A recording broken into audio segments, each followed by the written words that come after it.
everyone, and welcome to the 10th episode of the Croatian Sensation podcast. I'm right here with my best friend, my coach, my client, hopefully a future competitor, Sven Agić. Welcome to the show. So yeah, hi everyone. I don't know actually why I'm here because I'm neither a pro or a pro coach, but I'm glad to be here because our Instagram lives that we do in our native language actually go really good. So we might kick this one off too. Yeah, he's very scared. He's actually extremely scared about his English, although his English, as you can tell, is really good. One thing that I've updated since the last time is the shirt. I'm now official. I'm on the full Adabian level. I just have like 100,000 views less. That's all. But yeah, I'm right there with you. We'll pimp you out on IG. Yeah. No, this was Eva's Christmas gift, so I had to put it on for the special 10th episode that I want. Actually, Yeah, go on. I like the design very much. I like the design of the logo very much. Yeah, It's well, simple, but it's really cool. yeah, basically what we did is we found a microphone, um, just a generic microphone, and then two of these lightning bolts, and then she just found the right font, and she just wrote what she wrote, and that's really it. It's actually really easy when you think about it, but just needs uh, time and creativity, which I guess most people don't. But thank God we have women for that, you know. So maybe So I should give couple basic informations about me. yeah. Well, this is we all know, everybody knows by now that I run this podcast with literally no format, but we have to have some sort of a format this time. So Sven is gonna ask Sven some questions for those of you that don't know him. Although you have to live under the rock. If you follow me and watch my podcast, if you don't know who Sven is, that's kind of weird. But anyway, yeah. Then we're gonna go to the Olympia predictions, and then we're gonna go to the Olympia predictions in Croatian. So I'm gonna put this time for the first time. I'm gonna put the timestamps for those that always want timestamps. So you're gonna have them right now because they're really needed. Um, Anyway, so tell us a little bit about yourself. Why did you start bodybuilding, and how did you get to where you are now? Just for the record, Sven was top 6 at the World Senior Classic Physique Championships.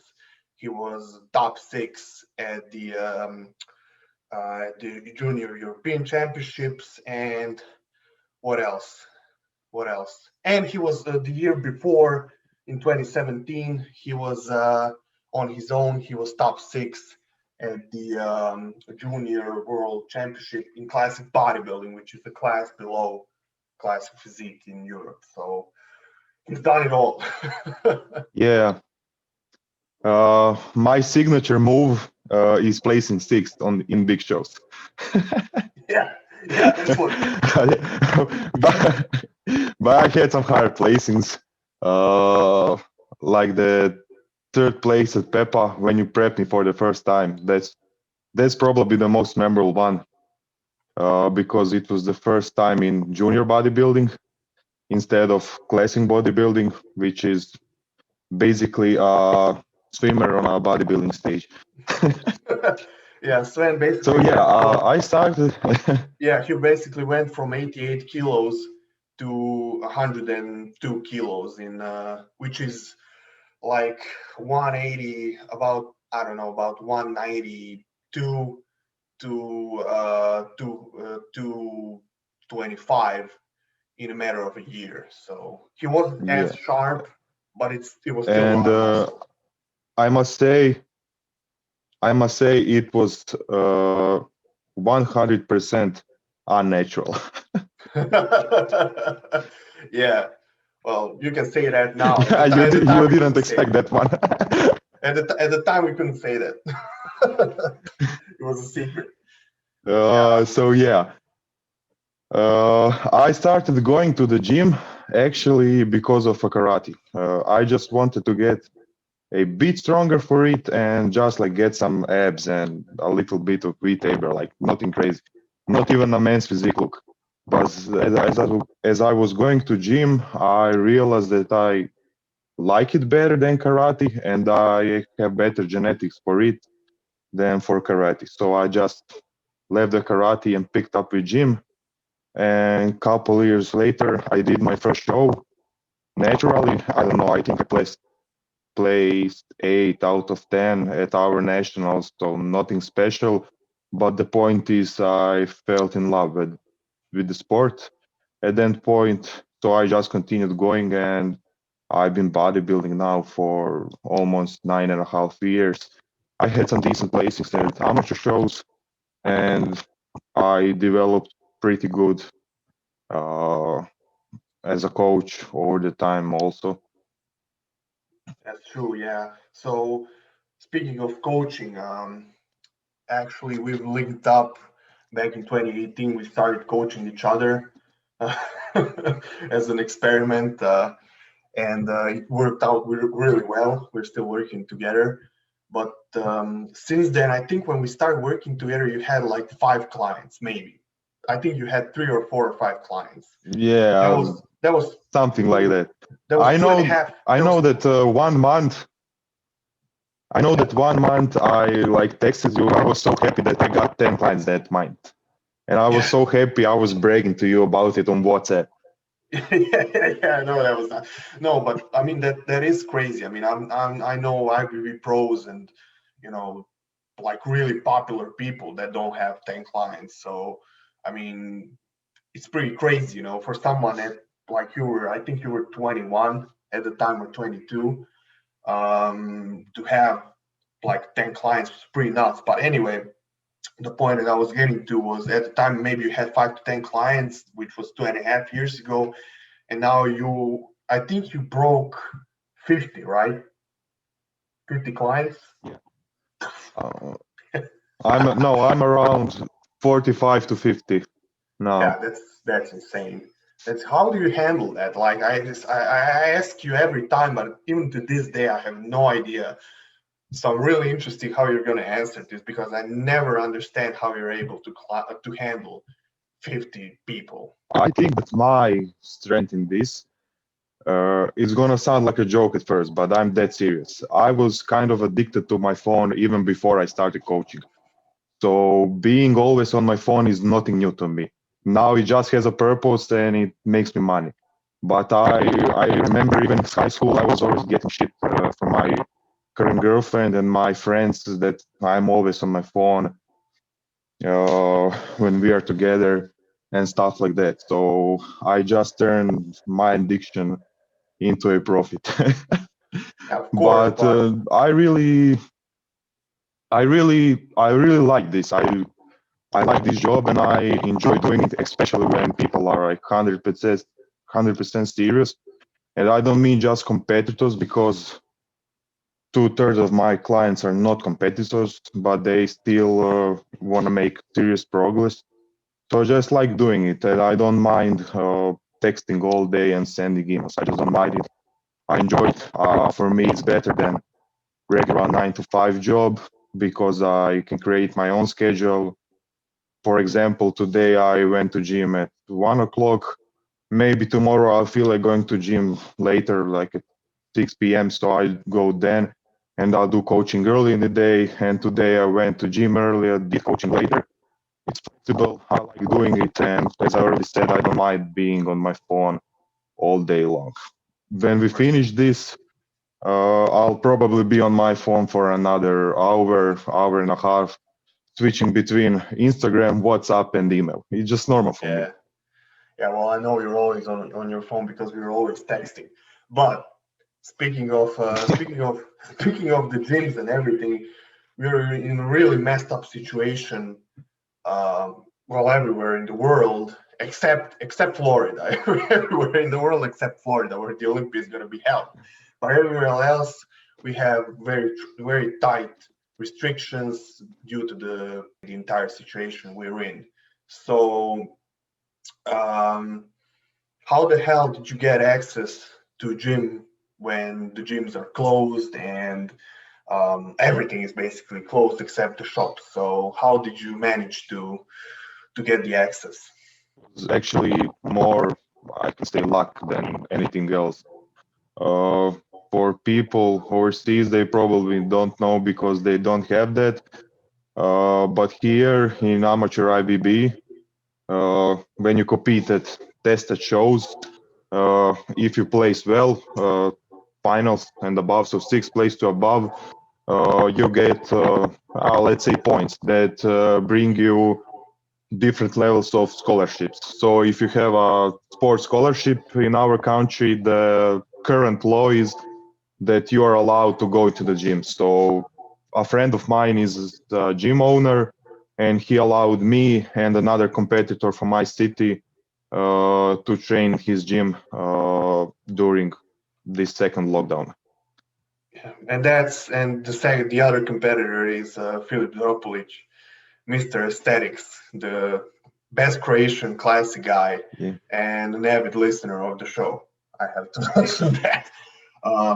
Yeah, that's awesome because most of other people don't have access due to the fact that we didn't. Well, like it's funny because a guy like me, I'm a competitor as well, but I can't have access because I competed in the NPC. So for those, like Sven explained, for those guys that don't know, in our elite IBB, you have a ranking system, and and like he said, scholarships. And if you are like he said, place top six at an important, what they think is an important show, you get approved by the Olympic Committee because bodybuilding is considered a sport in Croatia. So opposed to what some people think, bodybuilding is actually a sport. So yeah, you can still practice what you have to do and train, which is awesome because Sven can continue to train. And Yeah, I'm really grateful for that opportunity. So what are your plans? Since you are able to train, you can have solid future plans. So what's the plan forward? You know what? I know it's not financially beneficial for my friend who let us train, but these last few sessions during the lockdown are actually fucking amazing. Like, imagine the gym is empty and you have a great training partner, and that's it. Yeah. We can choose our own music, no music, whatever we want. So I really think I'm gonna make some serious progress by the end of this lockdown. My current goal right now is maintain around my current body weight, which is between 108 and 110 kilos.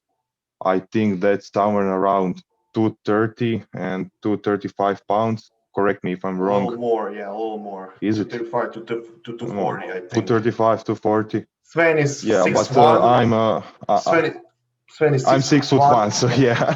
Yeah. He's Chris Bumstead height if Chris Bumstead is on a like inverter thing, where he's stretching out his back. So they're just as tall if he does that. So yeah, continue. Sorry. Yeah.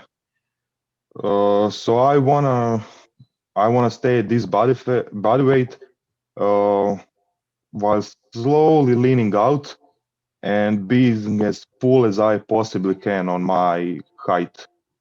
Because January 1st, I will be starting my prep for the next competition season. I haven't picked a show yet because of the whole pandemic situation. We don't really know when the shows will be held, but something in May will probably be.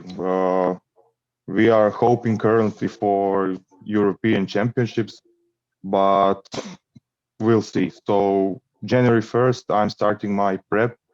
with Lorenzo, and we are aiming for classic physique category on amateur level. Yeah. For And my weight cutoff is yeah. how much? 98 kilos.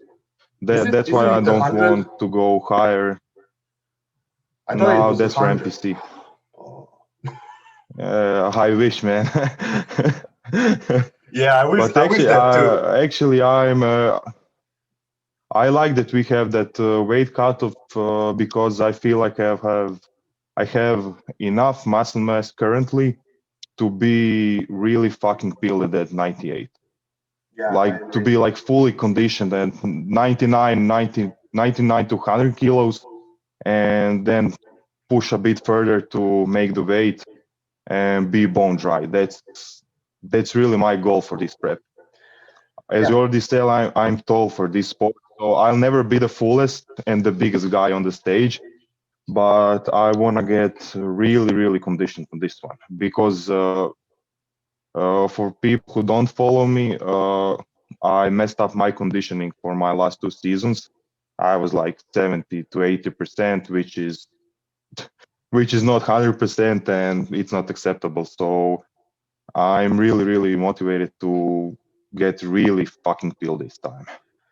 It's funny though because people that criticize you came around the same condition at their latest show, so they know who they are. But Yeah, I yeah, know. it's hilarious. I mean, your condition for a junior bodybuilder was pretty damn good, but we know what kind of standard we are held to, and yeah, we just have to bring it. My my biggest concern, as usual, is not to mess up as well because I mean I've coached Sven. Of course, I don't handle every single variable. It's not like I write him how many sets of leg extensions he needs to do, but I do but all of fucking them. all of them, yeah, all of them. Um, but either way, I hope, I pray. The only thing that's still open is the church, so we're gonna go pray every Sunday, and then he might You be know what? teaching. I'm very, very confident this time Yeah, because because I had a year and a half off from my last show. I'm feeling really, really good. All the little nagging things I had before, they're all gone. yeah, and you're So mentally in the right I'm back place. to 110%. Yeah, and you're Yeah. mentally in the right place I don't have a financially. physical job anymore. I work from home. I have more than enough finances for everything that goes along the bodybuilding. So we have hopefully no blocks in the road. And the most important thing is that I'm responding to changes. Last time we were prepping, I was burned out, and every fucking change we made, the complete opposite thing happened that it should happen. This year, every time we made a change, the exact thing that should happen happened. So I'm Yeah, responding again, and that's why I'm confident. When I send you those pictures and when you start making changes, I don't see how can we fuck this one up. So if we fuck this one up, then we should get out of the coaching business. yeah, yeah. I'm And shutting down. I'm shutting down my G. yeah, not just the coaching, but the competitive aspect of it as well. Because if we don't Yeah. nail it this time, and if I don't win my next show, like everything I do lately, I just fucking lose. So if I don't win my next show, I'm gonna shut it down too, because it's or at least get top five. You know that's. Uh, I know you're not going to shut it down. No, no. No. We have to get to the level that we're gonna talk about right now. That's the perfect segue. The Mr. Olympia level. That's where we want to get to. Both of us. He wants to be there in classic physique. And what's going on? Where are you looking? The list. Oh, the The list. list. The list. So Yeah, yeah, yeah. basically, Earlier today, I watched Ford's podcast with John Meadows, so I just wrote everything they said down, and I'm gonna repeat it now because I don't Repeat know it. shit. Did you? You just didn't catch their accent, but we're gonna work on it. Yeah. Anyway, it's the Mr. Olympia. We're gonna start with the Open division, which both of us believe is the most important one. Um, For so sure. so let's start with I don't know. Let's start with Phil. We all know you're a huge fan of Phil Heath. There's no denying that, and you definitely thought that he had Sean Roden in 2018, which is a fair deal, and it's a good opinion to have. I think he wasn't far off from beating Sean, I believe. So he's coming back after a 2-year layoff, multiple surgeries, and judging by his last interviews, he seems confident and ready, at least in the face. So what do you expect that he's gonna do this year? I think he will take his eighth one because I really don't think he would be coming back unless he knew for sure that he will bring 120% with fixed stomach. I don't just see a reason that he will do another Olympia if he's not sure of that. But I also think that it will be a pretty close battle between him and Brandon Curry. I have a feeling that Curry will come very much improved for the last year, especially regarding the leg size. And since the bodybuilding started move a bit more to aesthetics over the last 2 years since Phil lost, I feel that battle will be really, really close, and uh, that Phil will take it because of his density, his signature 3D pop, and crazy details he has, but only if his abdominals are in check. If he somehow comes with distended and herniated abdominals again, I don't see him winning. He can even go lower than a second place, maybe in that case. But if the abdominals are fixed, I think he's taking it for sure. I agree. I agree. The only problem that I have with that is the fact that whenever someone after the age of 40 tried to come back better than he was last time, it never happened. Except actually, Sean Roden pulled it off. But Sean Roden didn't bodybuild for like 10 years. He like, or 7 years. He was like, he competed until 2002 and then started back again in 2009 and then took the title in 2018. But still, it's a toss up because you just don't know. He's the problem is, which by his own admission, he had nerve damage in his stomach, in his umbilical region where he had the hernia. So I have a feeling that due to you can never fix nerve damage. It's like it takes 20 years, and even then you might not be lucky Yeah, enough. And as we all know, as you age, your torso gets shorter, and that way your obliques go wider. So I don't know. Sorry, just one more thing. The distension was a problem since 2014. He's saying, "Oh, I got injured. I was injured, and last time I had the gut because I was injured." I'm sorry, but he had a gut in 2016, in 2014. Then he tried to fix it for 2015, came in flat. Also, almost lost to Sean Roden because he was flat. Then in 2016, he was off the charts, but his front double bicep was his first pose by then. Then 2017, he was bloated as hell. And then 2018, he lost the title because of the bloat. So the trend is always going down. So I don't know. But like you said, he has so much detail, so much gnarly muscle and the thin skin, which Brandon doesn't have. Brandon doesn't have thin skin. That's the truth. And he has no detail. He just has fullness, 3D, and aesthetics, and just thickness on a small frame. So I don't and know. you know what? Brandon has a really, really good taper, V-taper, and yeah. if he retaper, and if he brought up his legs, he will have a really good that so-called X factor, quad sweeps, shoulders, to V-taper. And Phil doesn't have that. He's really narrow. He has huge 3D delts, but he's really narrow. Yeah, but still, So if, like I said, if the stomach is not under control, he probably won't take it. you think they won't give it to him? Because Jay's convinced that he's gonna win. Like Jay Cutler, I listened to him today.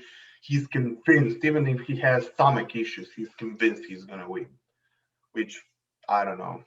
Uh, I would very much like him to win because, as you already said, I'm a huge fanboy. But if he wins 2020 Mr. Olympia with stomach issues, and he lost 2018 Mr. Olympia because of the stomach issues, that it doesn't make any fucking sense. Then the judges owe us a You're right. big fucking explanation for 2018, and I'm going to be fucking pissed that he lost in 2018. I'll have to bring Tyler Mannion on the show and you as well, and he's gonna have to explain it. It's gonna happen.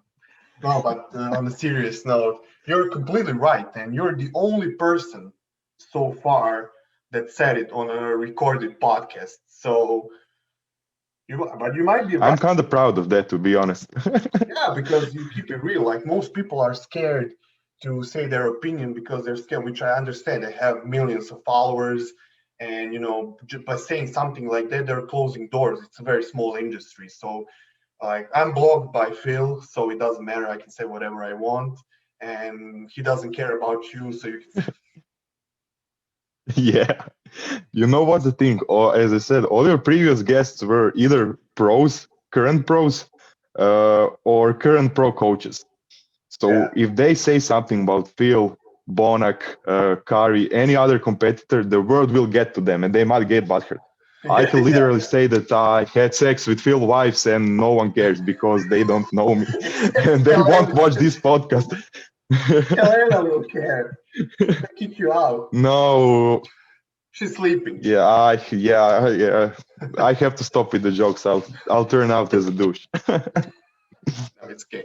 Anyway, um, like you said, Brandon is in trouble, but I still have a feeling that people are discrediting him a little bit too much. He's the reigning champion. He is the Yeah. guy to beat still.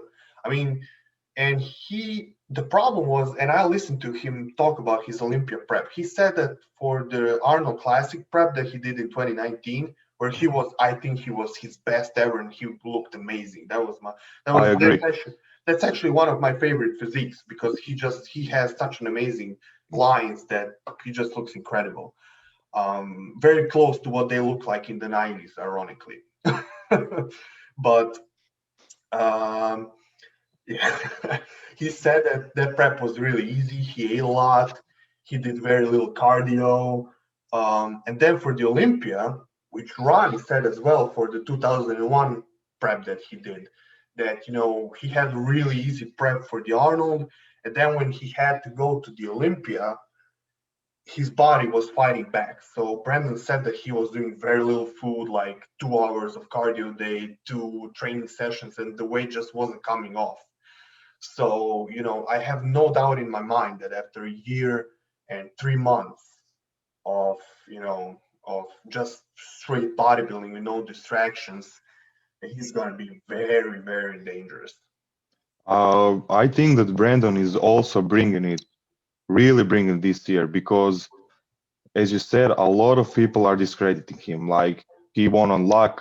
This guy didn't show up. That guy didn't show up. And actually, he didn't get much credit a lot for being a Mr. Olympia. Plus, he has also been a really good ambassador of the sport. He's a I really agree. nice guy. I watched some of his interviews, and I really like him. Yeah, Uh, yeah, he's really so honest. I think, He's really honest and nice, and yeah, he just does his job really, really well. So, and he was traveling. It's fucked that the whole Corona thing, had happened during his reign because he couldn't show the full potential of what he can do as an ambassador. But still, I see him like people are knocking him down, like in the comments, show the legs, and he's like, just wait another week, I'm gonna show them. Don't worry. But I think that is the exact reason why he will bring this year. That Yeah. he is working in silence to show everybody who doubted him for the last year wrong. I'm a Phil fanboy. I'm rooting for him. I hope he wins. But even if he wins, I think that the battle between those two will be really close. Yeah, Phil, if he takes it, Phil won't take it easy from Brandon. I agree. So next guy in line is William Bonek. Now, William, which a lot of people forget, won the Arnold Classic against Big Ramy and Dexter Jackson, and they weren't like in bad shape. They were in pretty good shape. And he was second last year. Yeah, and he was second last year. I think he should have been third, but that's a story for another time. We're gonna get to that. Yeah, he was second. He left. He left Neil, and he didn't look as good. He didn't. What's funny? Oh yeah, I think you should have. When you said, I think you should have been third. Yeah. no, not that. When you said he left Neil, I remembered all the RX Muscle debates that were going on of Bonak accusing Neil stealing some money for him and everything about that. It was so funny. Well, I'm gonna take the 40% of your coaching, but that's all. That's coming. It's gonna happen.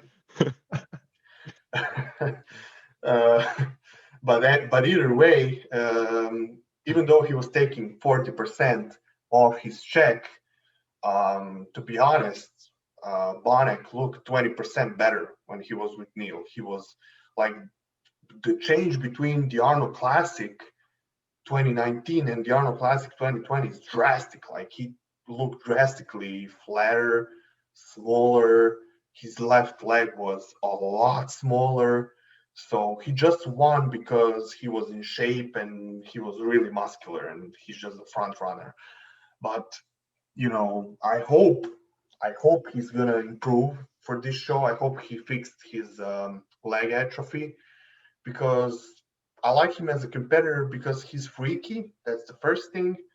And second, because he just brings it every time. Like, he brings it. So I hope he brings it again, because it makes for a more competitive show, And but I don't see him as a threat for the top two. I see him in third place at most. Solid third place. You know what? He has. Let me rephrase it. I don't know how much he can improve size-wise on his frame. I think that when it comes to muscle mass, he's pretty much maxed out. His conditioning is great. Like you said, he brings it every time. And I agree with you that he is missing the fullness factor, which he had working with Neil. Probably because he had a second pair of eyes on him, taking the stress of peaking him properly for a show away from him. Now that he has to do it himself, he might be afraid to spill over or not come 100% conditioned. So he purposely comes in a little bit flat so he can be 100% sure that he will be in condition. But when it comes to the Olympia level, a little bit flat is a pretty big flaw for someone of his structure. Yeah, you're 100% right. If he's not 100% conditioned, he's gonna slip placing. So I think he can be even lower than third this year. Yeah, because like the next few guys we're gonna talk about. I don't think he will be lower than third. If Flex Lewis was coming to the Olympia and Hadi, and I don't think they are coming. I don't know. Dave Palumbo said that no, Flex is not going for sure, but Hadi supposedly should go. Like, supposedly. Oh, okay. Then he can be lower than Then he can be lower than third. Then he still didn't go, and last year he was. You know what? I'll call him now to check if he's coming. Hey, Hadi. since he doesn't Uh, speak English. now, now, now you're doing the full racist thing. Yeah, I'm the Muslim head and everything else. Yeah. No, I'm kidding. But anyway, um, yeah, Bonek top three, third at most. Maybe if Brandon is off, he might, truck into that second place. But I don't see it because Brandon is the champion, and I just don't see it happening. Um, and then we get to Hardy, which we talk about right now. Hardy, I like I said, I don't know. He should be going supposedly, but he still didn't go to the United States. So I don't know if it's going to happen at all. But for the argument's sake, let's say that he is there. Does he make the top five this year? It's a tough show. I think he does. I think he does. I think he does because Okay. because of his insane conditioning. He really brings it when it comes to that. And for the last few years, some of the top guys, I don't want to say that they are coming not conditioned, but they are maybe not at the 100% conditioning wise. And Kadi comes in just grainy.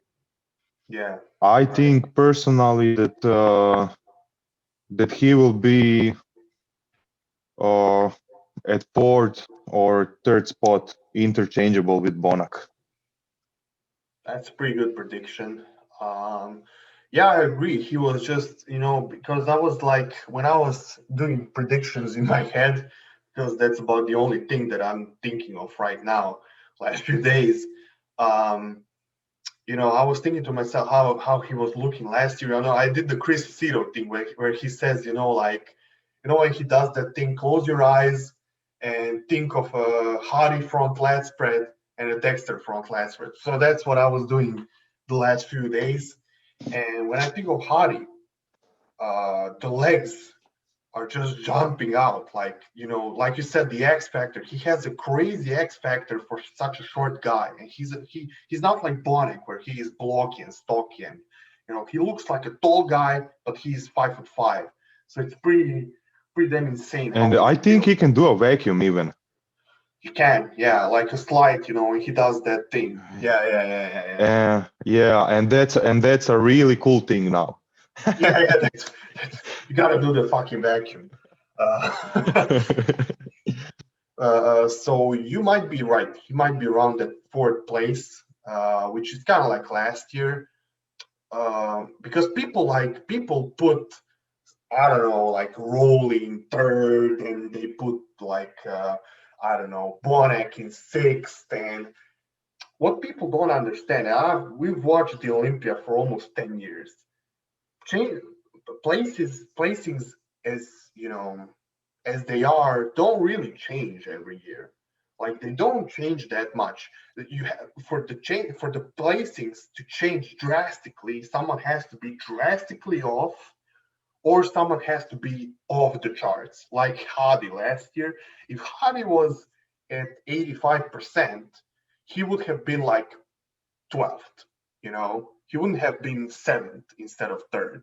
You know, or I don't know, the year before where Dexter got seventh, he was completely off. Like he didn't look like himself. That's why he was, I don't know, seventh or eighth or whatever he was. So placings don't really change that much. So like you said, Yeah. he can be around When it fourth. comes to the Olympia, Yeah, you don't go for, let's say, Bonak second place to sixth and seventh place that easy. To go from second place to sixth or seventh or lower next year, you have to absolutely fuck up.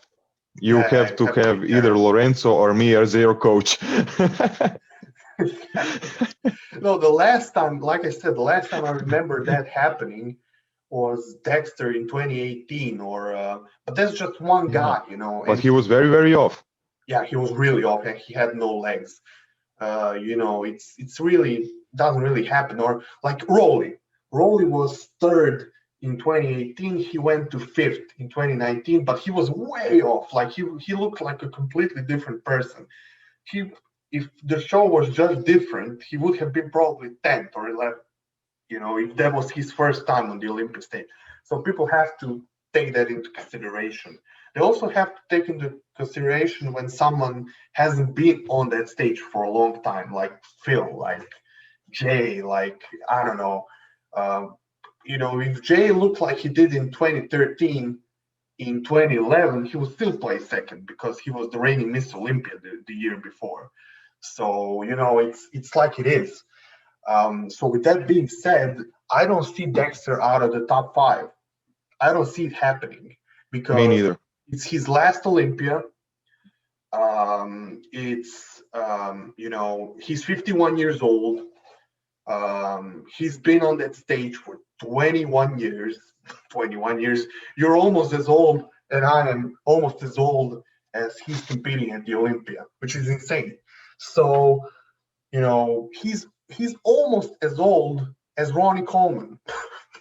And Ronnie Coleman is retired for 15 years. So, I just don't see them sleeping him down. I heard Fuad saying he's going to be around sixth or seventh or even eighth. I don't see it happening. He has to be top five. He has to be in that pose down. So Highly unlikely. I likely, and especially, he probably did everything he could to look good this year. So I don't doubt that he's gonna look really, really, really good, and that he's gonna deservingly place top five, which we know he can do. So, but where do you see him? I also have him in fifth place, maybe even higher, because all of the reasons you mentioned, this being his last Olympia, etc. I have him in fifth, but if somehow Bonac or Hadi come significantly off conditioning wise, Dexter can jump them. Yeah.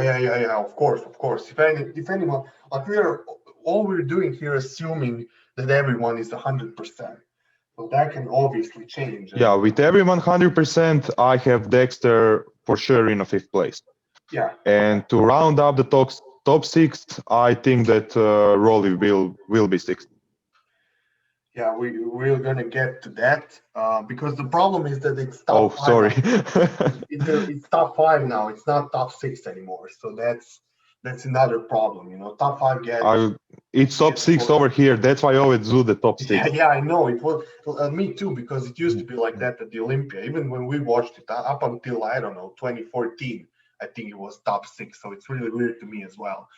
But either way, um, yeah, fifth Dexter in fifth, and then we get to these guys that can be either third or second or sixth or seventh, which goes a little bit against what I was saying previously.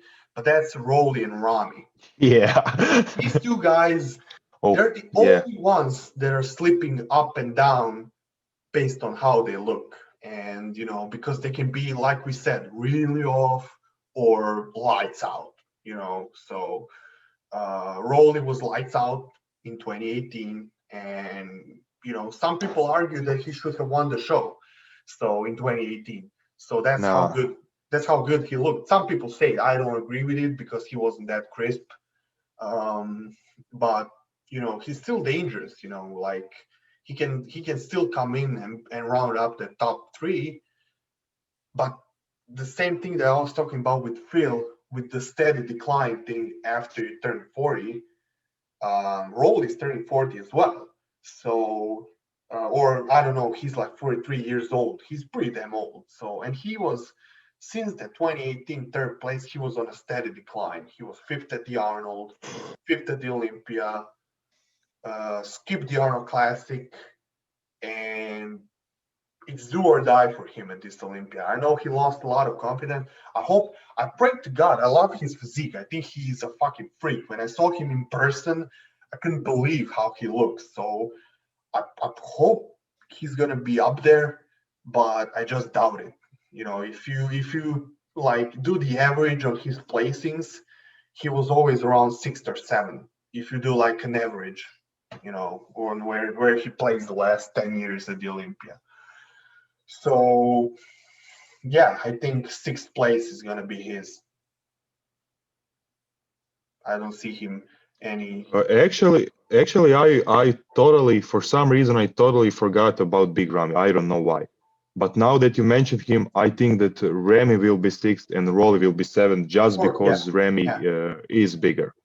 yeah, Uh, like you already said, if they would come in like really, really conditioned, they can jump a lot. But I'm just gonna assume that they will come in their usual conditioning, and if they come in like they will be coming for like past 2 or 3 years, they will be sixth and seventh.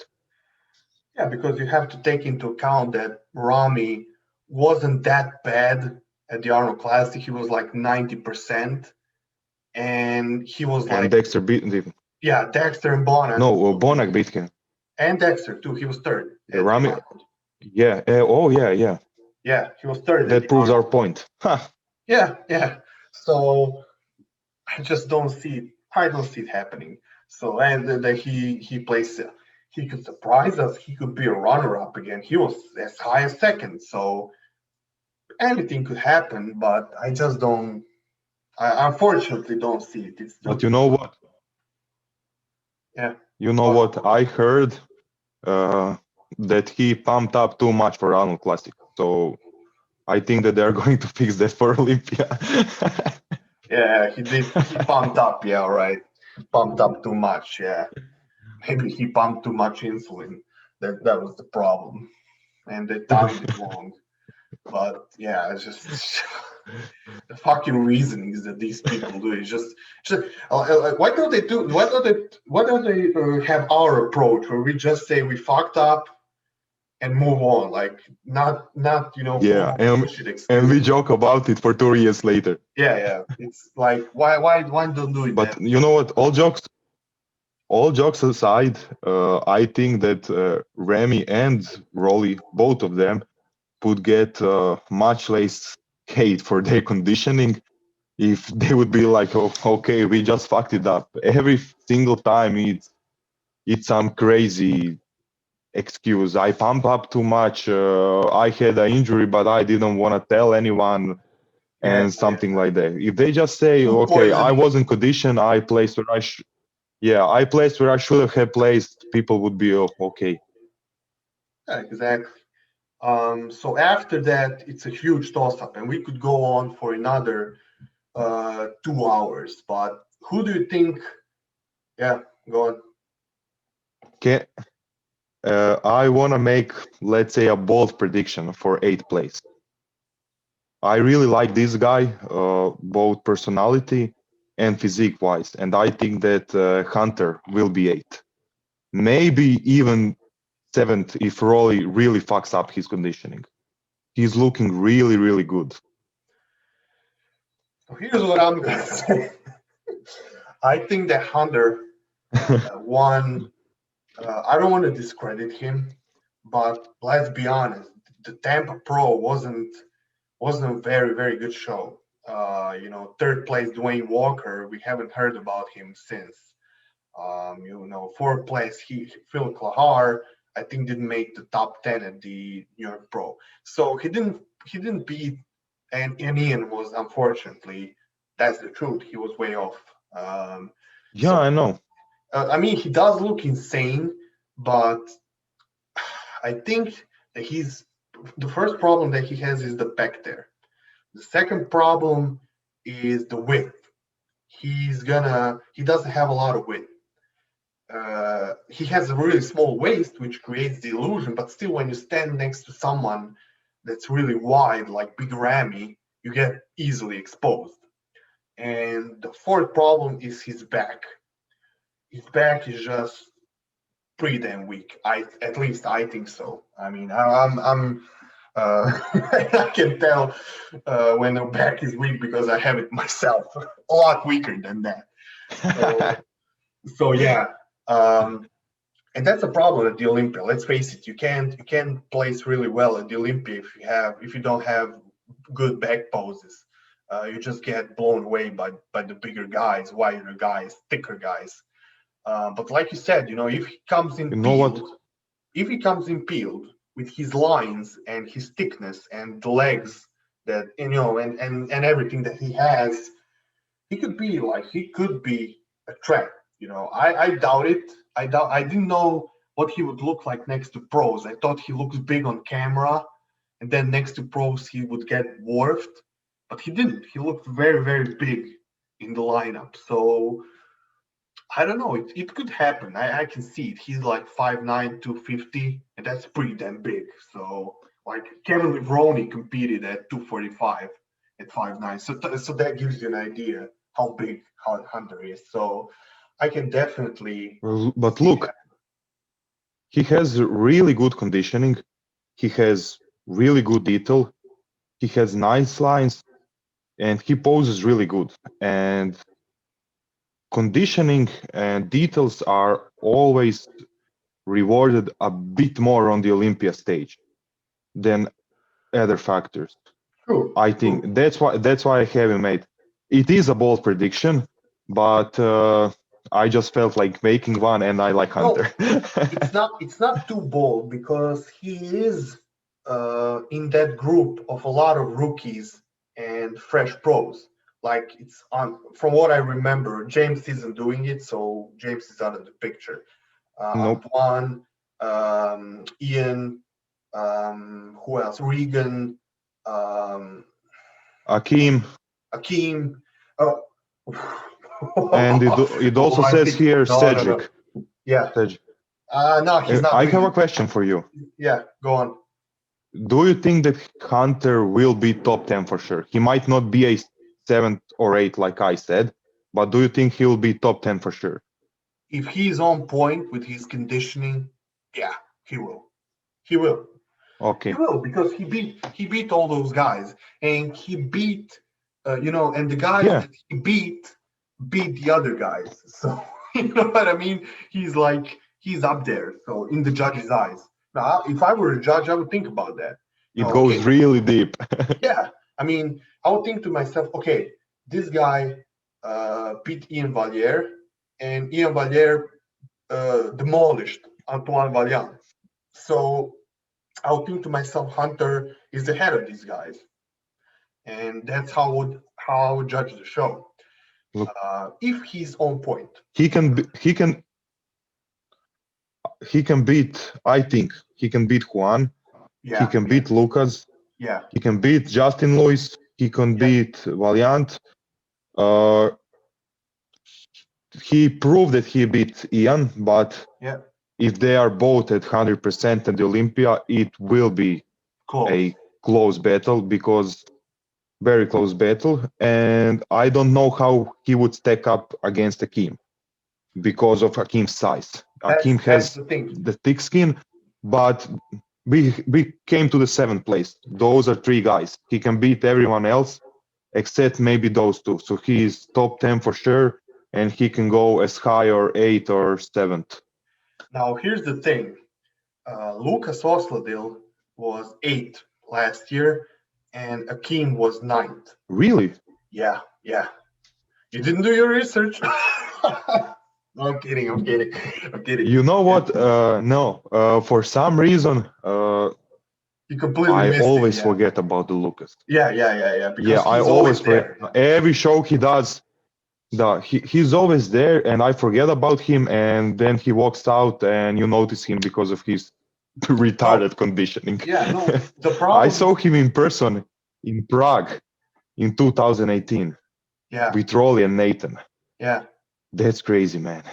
Yeah, I saw him in Padova in 2019, and yeah, he was really flat, but he was really wide and just crazy. Like he beat them both in conditioning. That's for sure.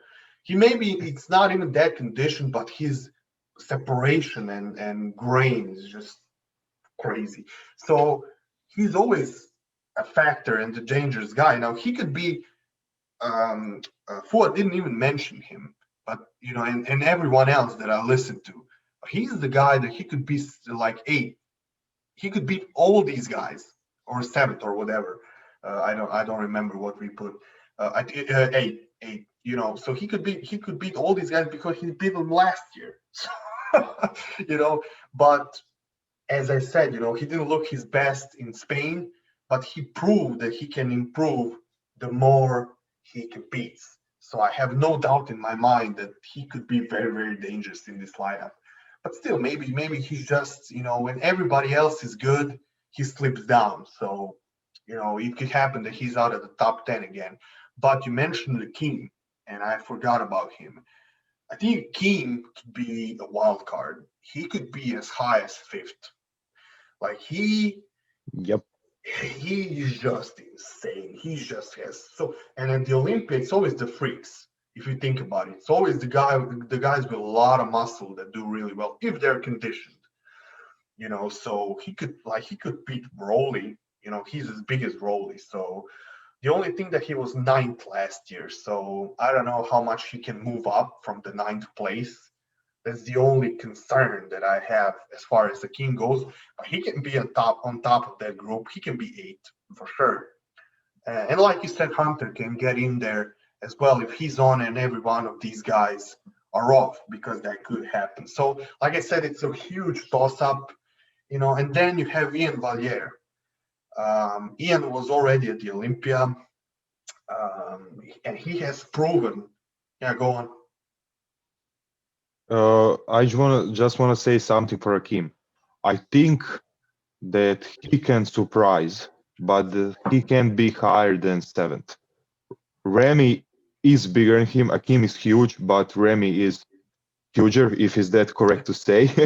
Yeah, And for Akim Rami, has yeah. a problem. And Akim has a problem with the thick skin. So I don't think he can be as high as fifth because he can't beat Dexter on conditioning. Right. So I agree with you that he's the wild card. He can really surprise a lot of people. But this year, I don't see him higher than seventh. Yeah. No, I agree. Actually. I agree.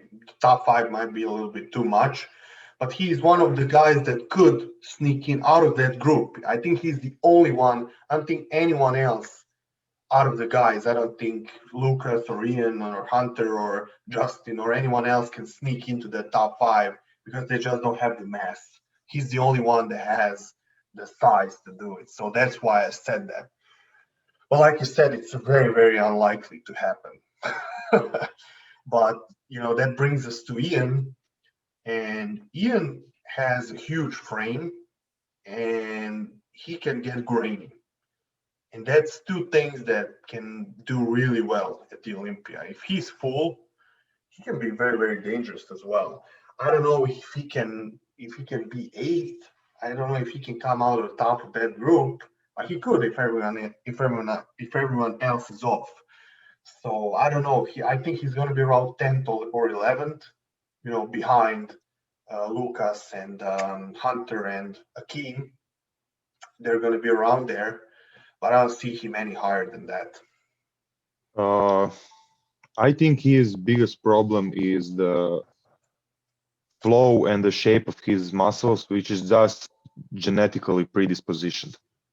But when he's 100%, I really like his physique because he has that pure freak factor, that grainy conditioning, and he might not have the nicest physique, but he looks really, really crazy when he's 100%.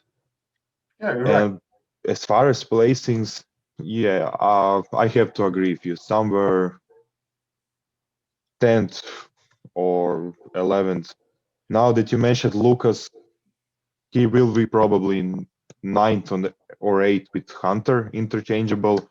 And then Akeem and Ian will be 10th and 11th. Yeah.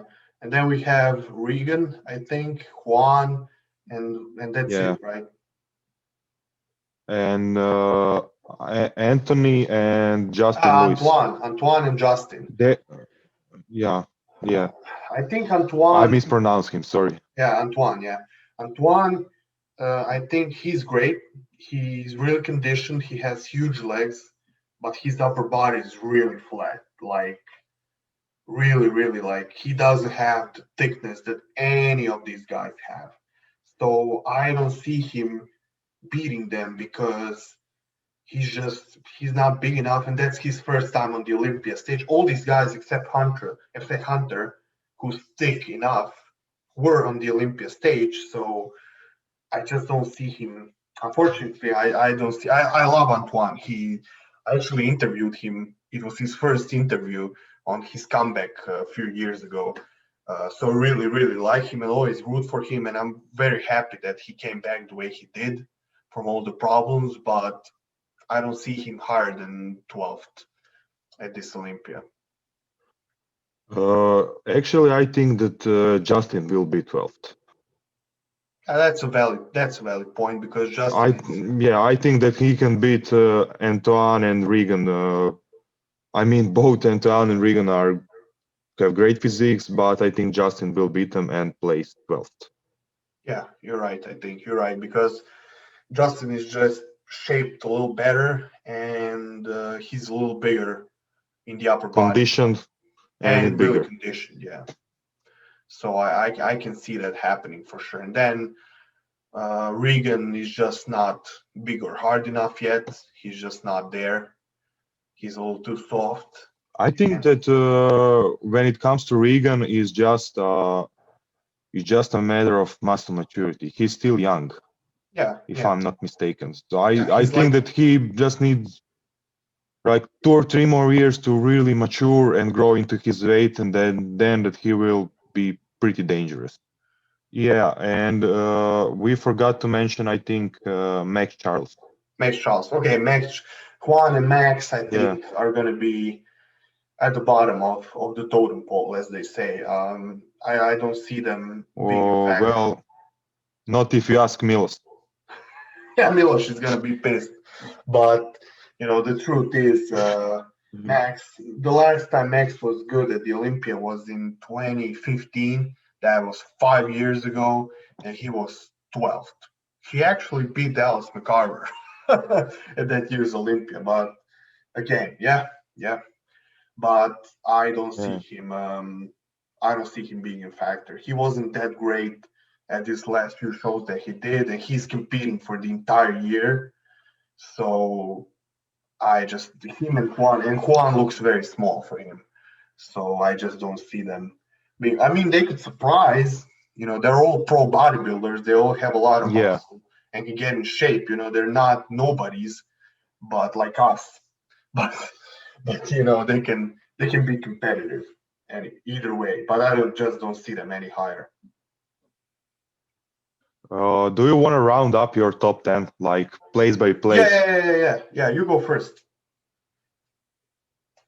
So I have Kevin Levroni winning. Very good. No. Very good. I was waiting for this one for last 15 minutes. No, for real now. I have Phil winning, Brandon in second with a really close battle, Bonac in third with a really close battle with Hadi at fourth, Dexter fifth, Rami sixth, Rolly seventh, Hunter eighth. I have Ian in ninth, but I'm a little bit biased here because I like him, and I have Lucas in 10th place. Okay, that's probably realistic, and that's probably what's going to happen. So I agree with that. Except I would put Akim in 8th, then Lucas in 9th, and then Hunter in 10th. That's what I think realistically is going to happen, just to make it short. But what I would ideally like to happen is I would like to see Phil win. Unfortunately, I really like Brandon, but I would like, just because of the whole history aspect, and Brandon can win next year. Come on. I would like to see. Yeah. I can win the year after that if they want me to. We're all gonna win. So I would like to see that happen. I would like to see Brandon second. I would like to see Hadi third. Then I would like to see Rolly fourth. Then I would have Dexter fifth, Rami sixth. That's what I would like to happen. I would have Akeem somewhere up there. I would just change it around just to make it a little bit more fun, you know.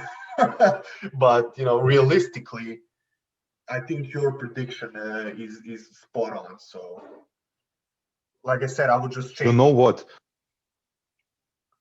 Doing these predictions on the podcast made me even more hyped for this year's Olympia. I really want to watch it now. Yeah. It's just the pay-per-view is like $70, so I'm probably gonna watch the replays. But Really? yeah, it's I didn't know. yeah, it's crazy. It's crazy. So okay, just quickly, who do you think takes the 212? What do you think is gonna happen there? Let me see. Well, last year Kamal won. Second was Derek Lansford. Yeah. Before I give, let's say, a realistic prediction, Yeah. Subjectively, I would really like to see Derek win, but I think that he has a problem of just being too big for that category, and that suffering down to make the weight kills his conditioning. Because when he posts those pictures like 3 or 4 weeks out, He was crazy. around 10 pounds heavier, he looks crazy. He looks like he's taking it that minute. But by the time the stage and the show comes, it's not that he's not conditioned, but he has a weird film of something under his skin, and I just think that he is over dieted, and at that size, when you over diet and over deplete, you just can't carb up that fast. You can if you like Flex Lewis and train for 20 years. We have to remember that Derek was 26 last year. That's a year older than me. If guys like us come down too much and lose too much fullness, we look stringy, or we look like him. We look watery and spilled over, and that's what happened. He just doesn't have the density. He has the same problem as Regan Grimes. So, you're completely right. That's gonna, sucking down to make weight is just not the right thing for him. Yeah, I don't know if I would like to see him win. He has an incredible physique, but I don't know. He's just a really weird guy. Every time I watch an interview with him, he's just so strange. I don't know what's about him. And it's crazy. But I mean, realistically, can he win? Yeah, for sure he can. He thought he would win last year. He was sure. That's why he probably wasn't at his best. So he can win. That's for certain. But still, Kamal improved a lot. I actually was putting together some, progress pictures and compared them to last year. He's literally twice the size. He has his arms and his delts. He's just off the charts this year. So he improved, and if a Mr. Olympia improves, that's very hard to beat. So, Derek, if Kamal is 100%, Derek cannot afford to be 99% because he's gonna lose because of that 1%. So, that's the real truth. I think that we'll have a same top 3 as the last year. Probably. Kamal, yeah. Derek, and Sean Clarida.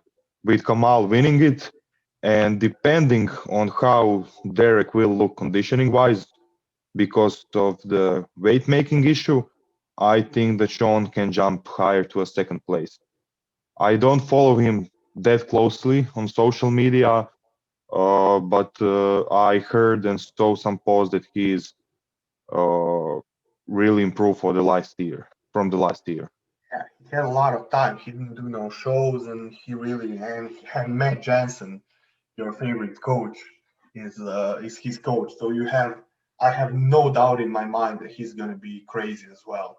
So, and he's never off. He's always on point with his conditioning, fullness. Yeah. He's always peaked perfectly. So that's gonna happen again. So he's gonna be at least third, if not, like you said, second. And then you know who I'm excited to see? Who? I wanna see. I'm really curious to see where. Uh, what's his name? The guy that came from 212. George Peterson. Oh, right, I'm curious right. where he will place. And one of our European boys, I think that you posted him on story recently. From that crazy pill guy from Ukraine, Oleg. Ah, Oleg. Yeah. So, yeah. I Yeah. know. Oleg Krivi. I'm really curious to see where he will be based. I also have Angel Calderon. He won the Spain and the Britain show. So, you know, the guy also crazy build, like a lot of density. He beat Oleg in Spain. I don't know if you remember. He was like, he was just like I didn't huge know his pecs, name, but I saw the pictures of the show. Yeah. huge pecs, just a little small in the legs, but he did beat Oleg. So that's very, and they were like, I don't know, they were like 10th and 12th last year, which was retarded. I was saying that those guys should have been top five last year already. So I have them top five this year too, both realistically and ideally, because they're just off the charts. Now, I don't know if they can travel. I hope so, because I see them posting progress pics. So I'm assuming that they're prepping for the Olympia and that they're gonna make it there. So I see them getting there and being really, really competitive. I don't remember who was. I think in fifth, fucking Ashkanani was fifth last year, and John Jewett was fourth. Yeah, he was fourth. Yeah, so also really, really good guys. So you have to take that into consideration. And I think that's going to be 4, 5, 6. You know what? I don't I don't like Ashkanani's physique. He looks No, really weird no, to me. no, no. He's Like just he has really thin skin. You you see that he did his homework when it comes to diet. He dieted, but he has really shallow separations and little to non detail. Like his legs have veins and thin skin, but he doesn't have any fucking separations in his quads. It looks no, really, really weird, and and I don't like it. no, and they look very blocky. Subjectively speaking, I'm not. Yeah, and they look very blocky for Yeah, some reason. Like his legs look really weird this year, and he didn't post a single back shot, and and he I used to. know Ashkanani was a big hype for a year or two in the past. He was a really big hype in 212 for a year or two, but Yeah, he didn't live up to it. no, because well, he was second 2 years in a row, but the problem was, he had an amazing upper body. He was destroying flex from the waist up, but for the waist down, he was losing it. He couldn't beat flex because of the legs, and he just went downhill from then. And the last pictures that I saw, he's really pointing the triceps, in the lats. The legs look very mangled, and he didn't post a single back shot, which used to be his strong point. He used to post back shots all the time, which tells me that his back must be not very good. So I don't see him top five this year. Yeah, I I can say that John Jewett and our two European guys will round up the top six with the previous year's top three. I agree. I agree. With George Pearson just doesn't have the thickness yet. He's a little tall.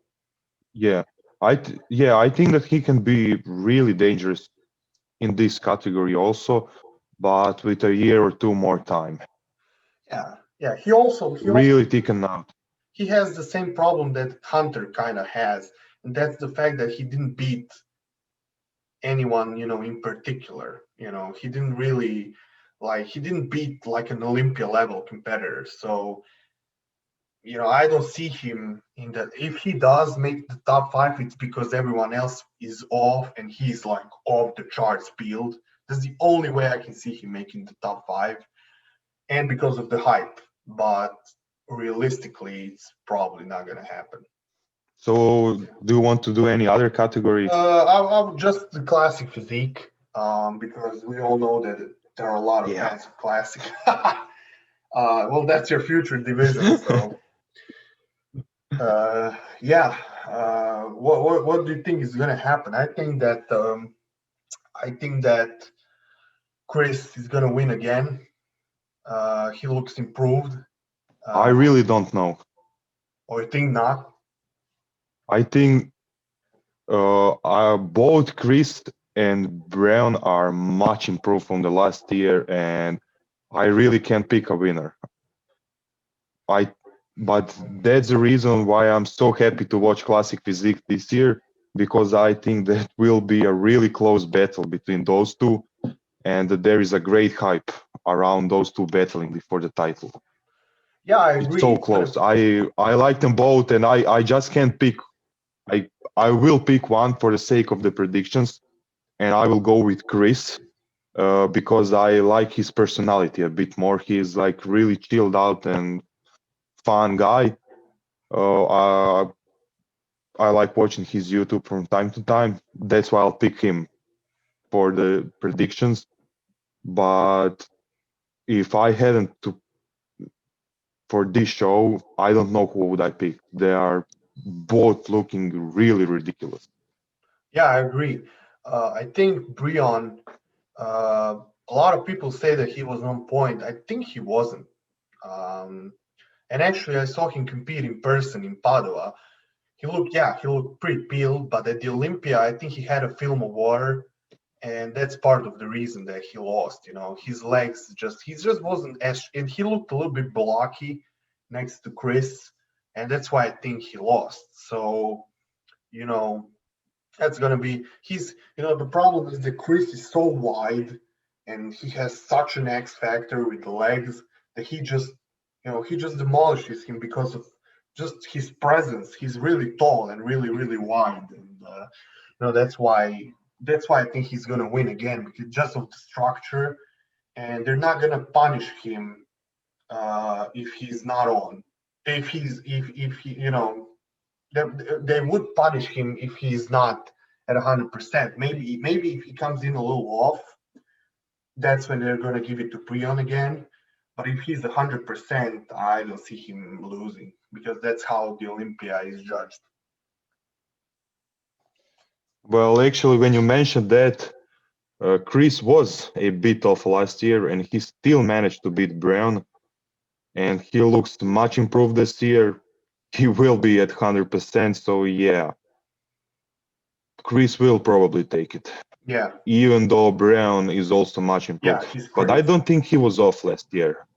I don't think he was off last year. I think that Chris beat him because of the X factor and because he has a better flow to his physique when it comes to all that classic thing. I think that's the reason he beat him. And that's also the reason that Brown improved this year that much, because he was clearly pissed that he lost. Yeah. He was. With that being He was said, really pissed, and he is still yeah, pissed. yeah. So he is dangerous. With that being said, there's a huge gap in third place, and we don't know who's gonna fill it because George is gone. He used to be the third guy so far. So now I have no freaking idea who's gonna be third. Um, I know. who? Alex will be third. The guy Cambronero. who won the Arnold Classic, Oh Alex. right, yeah. Yeah, It's gonna be between him and Terrence probably again. yeah, those two are definitely in top five. Yeah, Do you think that Logan Franklin can make it to top five? You do? yeah. He can, but he has the size and he's pre-conditioned. But I just don't know how he's gonna look in the lineup. I just don't follow classic physique that closely to know every single guy. But I know the Lord Jones dude that looks 250, even though he's like 190. He's very dangerous. He can be top five Yeah. for sure. It's a toss up because everybody weighs the same, pretty much. Everybody's maxed out for their frame, so it's just about how everyone looks compared to each other. So I can't really can't really make a proper prediction, because a fifth guy can be a 15th place guy. That's because everybody's basically the same. And you know what? The category is still new, basically, and fresh. So every year there are decent amount of new guys. Maybe someone we didn't even care to mention will place in top 5. Out of nowhere, like, who the fuck is this guy? Yeah, like that. But I think that we can definitely say that Chris, Brown, Terence, and Alex will be the top 4. Top 4, yeah, for sure, yeah. And 5th place is gonna be open. It's gonna be a battle for 5th. So it's gonna be more exciting than the battle for the win, the 5th place battle. So yeah, that brings us to about the end of the segment in English, and now we're gonna give a really quick, because we've been on for a while, a quick rundown in Croatian. So we're gonna pack it all together. So obviously, if you don't understand Croatian, you can, we're gonna say hi and go away. See you on the next episode. A sada se prebaci na hrvatski, napokon. Preživio sam, dobro. Preživio si, bratko, dobro si bio. Bolji nego jedno 70% bolji nego šta si ti radio predikciju da ćeš biti. Ali dobro. Tako da, ne znam. Znaš čeg mi bilo strah? Da ću htjet nešto reći, složiti neku rečenicu, onda ću usred rečenice zastati i tražiti riječ pola sata, ali ipak nije bilo problema. Da, pa nisi tutlek. UGL, mi smo napravili na engleski jedan quick rundown za one koji nisu razumjeli ili kojima se ne da slušati engleski kako trkeljamo. Brzinski ćemo još proći. Znači, ajde za početak objasni ljudima, jer naši ljudi iz nekog razloga ne prate pro bodybuilding. Ne razumijem zašto. Recimo, znaju ko su Vladica, Ursa, ne znam, ti, za mene ne znaju, naravno, ali nema veze. Znaju svih ovih lokalnih, ali ti pa ne znaju koji je Ian Valliere. I mene to strašno boli. Pa evo, objasni ljudima zašto bi trebali pratiti pro bodybuilding i zašto bi trebali gledati Mr. Olympia ove godine. Pa mislim, ne znam šta bi ti rekao, ali jednostavno na našim prostorima, iako imaš i fitness industriju i bodybuilding fanove, nisu toliko ozbiljni i toliko hardcore ko vani. Znaš,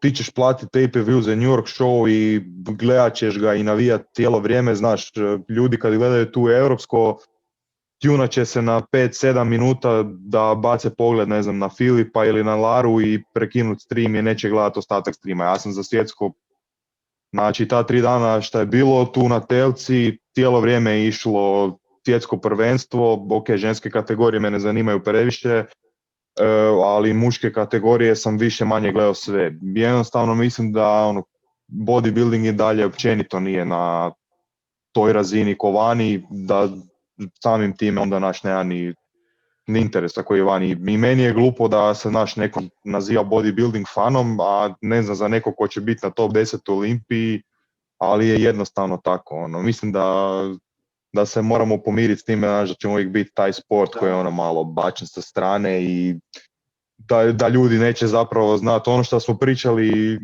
neki dan. Ako si 10. nogometaš u svijetu, to je, stari moj, imaš toliko para da možeš najnoviji auto zabiti u zid i svi te znaju to, a kad je neko 10. u svijetu u bodybuildingu, ljudi komentiraju ovaj je došao vam forme, isto ovaj je samo 10. Znaš, da je sramota biti 10. na Olimpiji. No, to je full priča. To baš u neravnopravnom položaju smo malo prema drugim sportovima. Da, mislim, a ne brini da za FUA da sad znaju. Da, uglavnom, mislim da je stvar u tome da ljudi kod nas prate bodybuilding jer hoće izvući šta više informacija o bodybuildingu, hoće izvući šta više savjeta i kako bi rekao, prate bodybuilding jer im je kao zanimljivo im je nekako slično izgledat, a opet ne prati ga do kraja i baš briga za sport, samo hoće izgledati na taj neki sličan donekle način u nekom rekreativnom smislu, a ne zanima ih sport kao natjecateljski, tako da... Pa da, ne zanima ih toliko nužno ta natjecateljska strana. Da, tako da, ali za one koji... Pa gle, ljudi mene Reci. Ljudi, znaš i sam, uvijek te pitaju za kategorije, znaš, većina ljudi ne zna ni kako su kategorije podijeljene. Da. Koji je vrag classic fizik sada, šta je bodybuilding i koja je razlika, znaš tako da, nema tog interesa za nekakvu natjecateljsku stranu priče. Evo, na ovim prostorima ćeš bolje proći kao neki fitness influencer nego high-end natjecatelj, vjerovatno. Evo, ja sam iskreno pokrenuo ovaj podcast i radim ga na engleskom i sve radim da malo da približim profiće i svih ostalih našoj publici i da se malo zainteresiraju i da malo vide koja je to razina i da zapravo, evo, tvoj klijent Leon, s njim sam baš jednom bio pričao, on isto zna poslušati. Ja, Leon prati sve.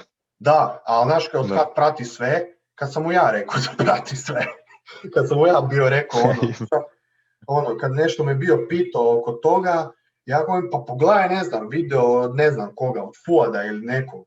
Aha, pa da, vidiš, mogu bi. Nikad nisam to pratio jer me nije baš zanimalo i sad mi kaže da sve gleda, sve profiće, sva natjecanja. Sad gleda sve, da.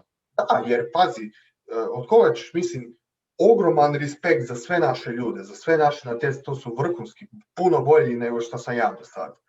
I Fura i svi, fantastični bilderi. Ali opet ovo je jedna razina više i puno više ćeš i vidjeti, naučiti, čuti i tako, malo je to drugačije vani, tako da mislim da vrijedi slušati, gledati i pratiti. Kompletan bodybuilding i sport i industrija su jednu razinu više preko bare u Americi. Tako je. Tako da uvijek treba naginjati prema tome. Ja s paketom kojim sam osvojio državno ili neko drugi s paketom koji je osvojio državno, tamo na nationalsima, dobro, da, naravno. Mogu biti sretan ako kola dobijem, da. Znači razlika je velika, znači njihovo, ok, oni jesu i puno veća zemlja, to je cijeli kontinent, ali pokušavam prikazati razliku u standardu. Ono s čim sam ja osvojio tu našu zemlju, tamo bi bio sretan da dobijem kola, da me ljudi primijete, da neko kad slika za story, da gleda show, da možda i mene taga jebote. Mislim da, recimo da je njihov nationals je usporediv s našim europskim. Ali evo, uzmimo svjetskog prvaka Jean-Pierre Fuchsa, nije mogao dobiti, nikad nije dobio Kevin Livronija koji je bio nationals pobjednik u Americi. Znači, ovo je osvojio svjetsko, ovo je samo državno osvojio u Americi i ovaj ga nikad nije mogao dobiti. Tako da tu je kolika je spektar, kolika je razlika. Tako da, ali dobro, da sad ne duljimo previše za one koji su zainteresirani za ovo i za oni koji su došli to slušati. Predikcije za Olimpiju, već smo nešto bili rekli na engleskom. Samo sat vremena. Da ponovim, možemo početi obrnuti slijedom od klasika. Ja smatram da Chris Bumstead, koji je prošle godine osvojio, uz brevnu titulu koji je bio 2 godine prije toga pobjednik, da će opet osvojiti. Jednostavno smatram da njegov X faktor i sve šta ima, formu i visinu i jednostavno stav i taj classic look će jednostavno biti opet previše za Priona, koji je da je odličan, ima puno detalja i kompletniji od Chrisa, ali ne možemo suditi klasik po bodybuildingu, tako da moramo suditi malo drugčije, tako da mislim da puno bolje fita taj classic look Chris, a onda nakon njih na 3. i 4. najvjerojatnije dolazi Alex Cambronero, koji je osvojio Arnold Classic prije ove godine, i nakon njega na 4. Terence Ruffin, koji je bio drugi na Arnold Classicu, i onda za 5. mjesto će biti borba, a tu mogu uletiti mnogi. Tako da, evo, da čujemo šta imaš ti za reći po tom pitanju. Pa tu neću previše dužiti jer smo se tu složili na engleskom. Jedino što bih htio reći za ovu borbu Chris vs. Brown. Znači obojica su se znatno poboljšali naspram prošle godine, ali stvar je u tome da prošle godine Brown je bio svojih tadašnjih 100%, Chris je bio dosta off zbog one svoje autoimune bolesti. Ok, ne dosta off, ali bio je off. Unatoč tome što je Chris bio off, suci su i dalje išli s Chrisom. Znači, to je ono što žele vidjeti da predstavlja tu kategoriju. Chris stavlja progres slike, popravio je dosta boljki, u brutalnoj formi, ne prate ga problemi koji su ga pratili prošle godine, doći će 100%. Znači, ako su ga suci, kad nije bio 100% htjeli za prvo mjesto, ne vidim razlog kako bi ga kad je 100% mogli htjeti za išta manje od prvog mjesta. Jednostavno. Slažem se, da. A u biti da, to je točno to. Ako gledamo di su bili... Ovo ostalo sve isto. Da, di su bili... Brown je jednostavno brutalan, Chrisa ne može dobiti, ali ove druge može dobiti sigurno. Alex i Terence su odmjerili snage već na Arnold klasiku, Alex ga je dobio, tako da u slučaju da se tu nije nešto dramatično promijenilo, Alex je treći, Terence četvrti i peto mjesto je stvarno ono free for all. Da, to će biti bolja borba nego borba za titulu. Onda nakon toga imamo 212 kategoriju, to su ovi niži open builderi, za njih je izmišljena kategorija. Midgeti. Da, za njih je izmišljena jer jednostavno ne mogu konkurirati ovim velikim opcima u openu, tako da za njih je to 212, da ne bi neko mislio da je to neka visina ili nešto, 212 je 212 libri, odnosno funti, odnosno to je 96 kila po metričkom mjerenju. Nisam imao pojma da se to kaže libri na hrvatskom. Da, LBS, nemaš, to je lib. Da, nisam imao pojma.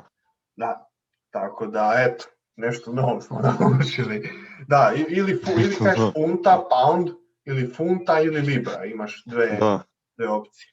Tako da, to je 96 kila za one koji ne znaju.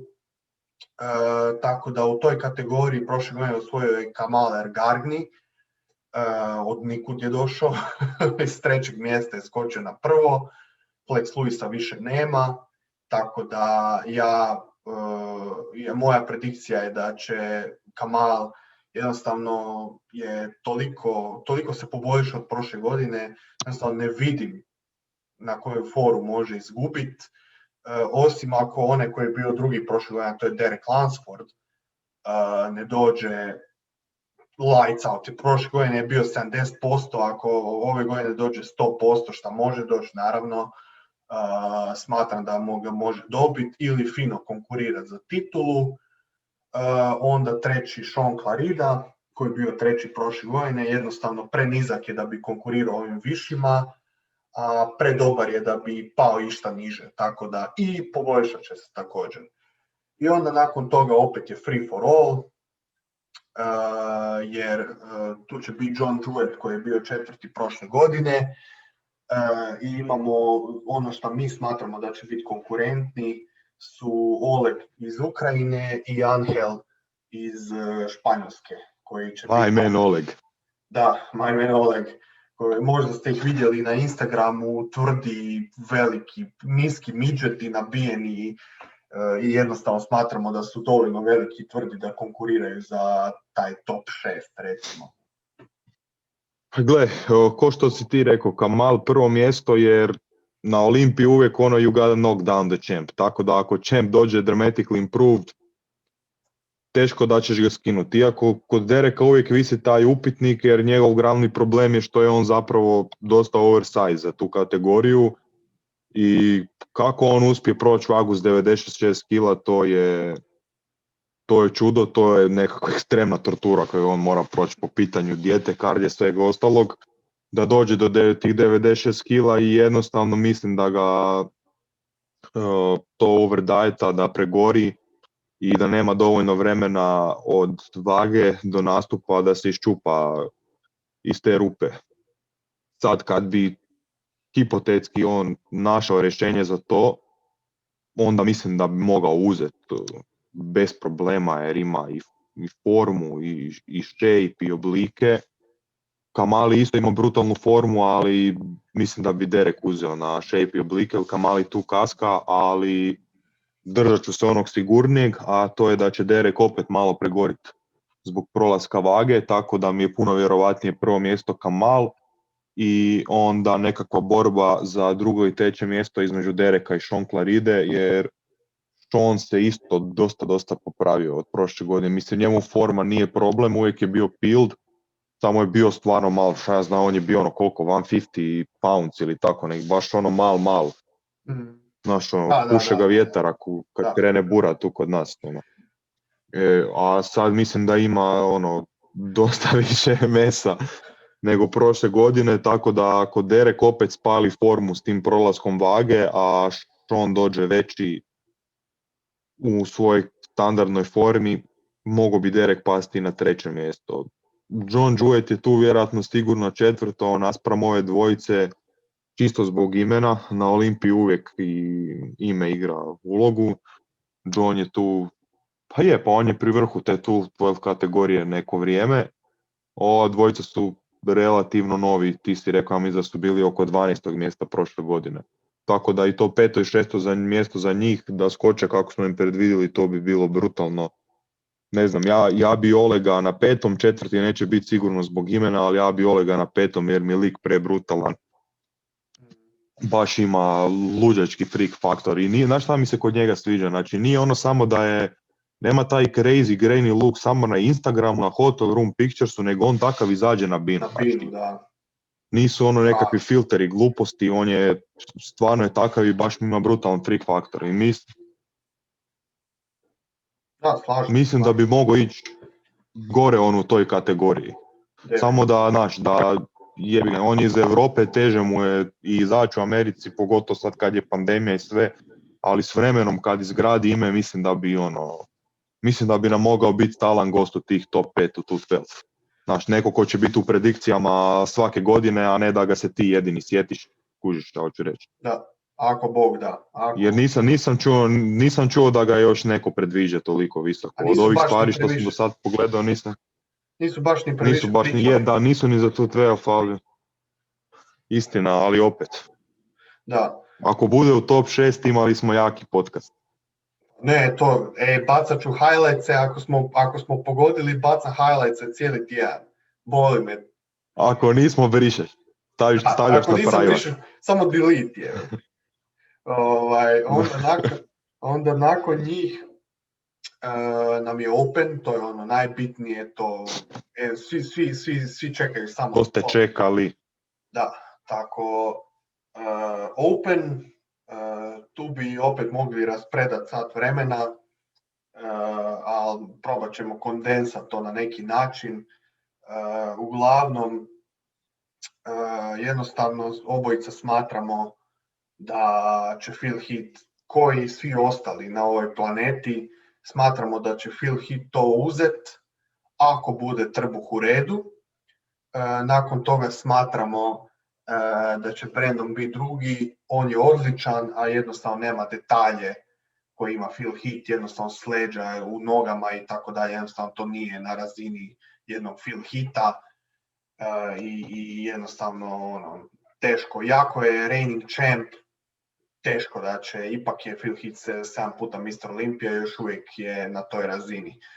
Onda nakon njega treći je po nama William Bonac, koji je osvojio Arnold Classic ove godine, jednostavno čovjek je postao preveliko ime da bi pao išta niže i ako dođe u onoj svojoj uobičajenoj solidnoj formi gdje je bio drugi prošle godine i treći na Arnoldu, smatramo da je zacementiran na tom trećem mjestu, osim ako ne bude lošiji, što je također mogućnost.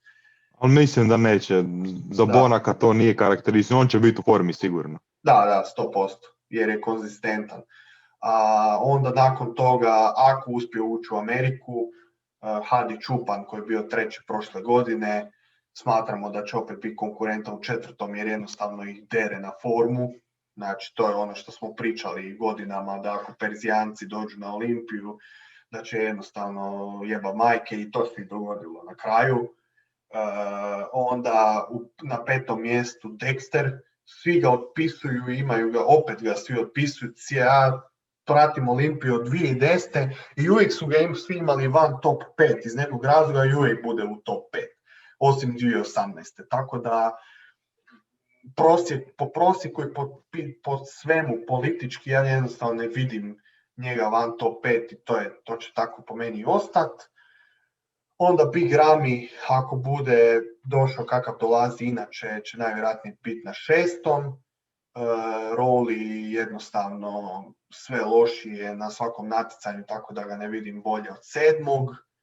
I onda dalje opet free for all, Tosap, jer to su sve friški profići i koji se još moraju solidizirati, ne znamo kako izgledaju jedni kraj drugih, ali mislim da će biti najvjerojatnije Akim 8., Lukas Osladil 9. i onda Hunter 10. A sad, evo, prepuštam tebi. Ti malo razloži, malo dublje za ekipu. Biće možda zanimljivije jer se ovdje ne slažemo do kraja ko za prethodne dvije kategorije. Phil je meni prvi, znači svi koji me prate znaju, znači Phil Heath fanboy, on je meni prvi kako god, ali da uđemo malo dublje u to, znači prvo smatram da se Phil Heath ne bi vraćao iz više razloga, što zbog biznisa, što zbog svojeg ega, zbog kojeg nije baš omiljen među fanovima i tako neke stvari. Mislim da se uopće ne bi vraćao na ovu Olimpiju da nije siguran da može doći sa svojih 120%. Jedino što mora biti zadovoljeno da bi on bio prvi, a to je da je trbuh pod kontrolom, znači ko što je bio, ok, vjerojatno se ne može vratiti na stanje prije 2014. zbog pucanja hernije, ali ko što je bilo 2016. Prije nego što je to došlo u ono kritično stanje 2018. zbog kojim je velikim dijelom penaliziran. Ne želim biti hejter Šona i reći da je dobio samo zbog Philovog trbuha, bilo je i drugih stvari u igri i V-taper i prezentacija i tako neke stvari, ali 2018. Phil je uvelike penaliran zbog toga i jednostavno nema smisla da mu ove godine daju prvo mjesto ako mu trbuh nije u redu, koji je igrao značajnu ulogu u tome da izgubi 2018. Tako da imam Phila na prvom mjestu, ali pod uvjetom da je trbuh pod kontrolom ko što je bio 2016. Forma, detalji, peaking, to je rijetko bio problem za njega, 2015. je došao flat, ali on je toliko 3D da i kad je flat, ti se stvarno moraš potruditi da vidiš da je on flat, Da. Tako da mislim da forma, detalji i sve ostalo neće biti problem, jedino taj trbuh. Brandon će biti drugi, ali također smatram da neće, znači Phil toliko lako uzeti Brandonu tu titulu. Znači, mislim da neće doći sad baš pomest za unanimous score, sva prva mjesta uzet će, ali bit će vrlo gusto. Brandon je prošle godine uzeo na sreću. Nije uzeo na sreću, ali puno ljudi mu tu govori, nije bilo Phila, nije bilo Shona, nije bilo ovog onog, kao više sreće nego ičeg drugog. Nije dobio kredita koliko je zaslužio za uzimanje Mr. Olympije za prvo mjesto u cijelom svijetu. I mislim da mu je to bio dodatan motiv da brani titul ove godine i nije izlazio na ništa drugo ove godine ko što je išao na Arnold Classic kad je osvojio Olimpiju, tako da mislim da će doći svjež i dramatično bolji i da će biti to dosta zanimljiva i gusta borba za prvo i drugo mjesto. Bonak na trećem mjestu, zbog konzistentnosti i zbog tog imena kojeg uvijek igra ulogu na Mr. Olympiji, znači prošle godine je bio drugi, nakon toga je uzeo Arnold Classic Ohio koji je drugo najveće natjecanje poslije Olimpije, mislim da se možemo složiti i ako dođe u formi ko što dolazi uvijek bez nekakvog značajnog faka, pa mislim da je to treće mjesto njegovo. Iako ako on nešto zezne, tu je sigurno na 4. mjestu Hadi ako dobije vizu i ako Bonak išta zezne, Hadi mu krade to treće mjesto glavom bez obzira. Znači Hadi 4., Dexter 5., mislim na Arnold Classicu je pokazao da i dalje ima, bio je drugi, da i dalje ima u sebi što treba. da bude u top 5 na najboljim natjecanjima. Tu je još u igri i njegovo ime. To je, šta ja znam, u zadnjih 10 godina, šta je, jednom je bio van top 5 ili tako, da, jednom je bio van top 5 u zadnjih 10 godina. 6 je bio 2011. i 7 je bio 2018. Dva put je bio van top 5 u zadnjih 10 godina, konzistentan je s formom, vidi se na njemu tragovi godina, sad već pomalo odlazi trbuh, malo shape i neke stvari, ali mislim da i dalje ima dovoljno u sebi za top 5, plus tu je još, ajmo reći, politička strana, to da mu je ovo zadnja Olimpija, pa bi mu se možda moglo dati ono mjesto više nego, recimo, ajmo reći, zasluženo, tako da imam ga na 5. sigurno. 6. Rami, jednostavno zbog svoje veličine, mislim on ako iznenadi sa formom, ko što Chad priča da će iznenaditi, to lagano može biti puno više, ali ne znam, već godinama slušamo da Rami ove godine dolazi completely fucking peeled i šta sve ne, tako da jednostavno idem s dosadašnjim trendom, a to je da će Rami biti u dobroj formi, ali ne completely peeled i da jednostavno Dextera i ljude iznad neće moći dobiti zbog manjka forme i manjka detalja. Na 7. mjestu Roli, on je već duže vrijeme, nešto se digao one 2018. kad je bio 3. nakon toga mi je na decline-u. Znam da uvijek brutalno izgleda na onim slikama iz Kuvajta, ali to je već tako godinama. Tamo izgleda kao da će Olimpiju uzeti, ali jednostavno to što on stavi na Instagram nikad ne dođe na binu. Uvijek je neki problem, uvijek je nešto i čak mislim da će i na ime biti 7. On je isto koji Rami. Ako stvarno ovaj put dođe u formi ko što se uvijek najavljuje da će doći, može skakat puno dalje i puno više od tog 7. mjesta, ali koji za Rami, ako ćemo ići po dosadašnjem trendu, 7. mjesto na ime, pod navodnicima, i to je to. Sad ono što ja imam drugčije i što sam poprilično siguran je da će Hunter biti 8. Jer ima super formu, super detalje, ima nekih slabih točaka ko leđa i onaj pekter što si ti istaknuo na engleskom dijelu, ali dobar mu je flow, dobar je posing i onda overall kad to gledaš mi ne dolazi toliko do izražaja, ne izgleda premalo u usporedbi s ostalim profićima. Ove koji će biti ispod njega, mislim da sve može dobiti, već je zapravo, ajmo reći, i na papiru dobio, osim Lukasa, ali ga imam ispred Lukasa zbog shape-a i ostalih faktora i jednostavno baš suha forma, peeled i ti detalji se uvijek cijene na Olimpiji po meni mrvu više nego neki ostali faktori. Na 9. mjestu imam Iana, mislim da mu je drugo mjesto protiv Huntera zapalilo vatru pod guzicom, onda je uzeo New York Pro i mislim da dolazi ponovo 100% na Olimpiju, da će biti peaked kako treba.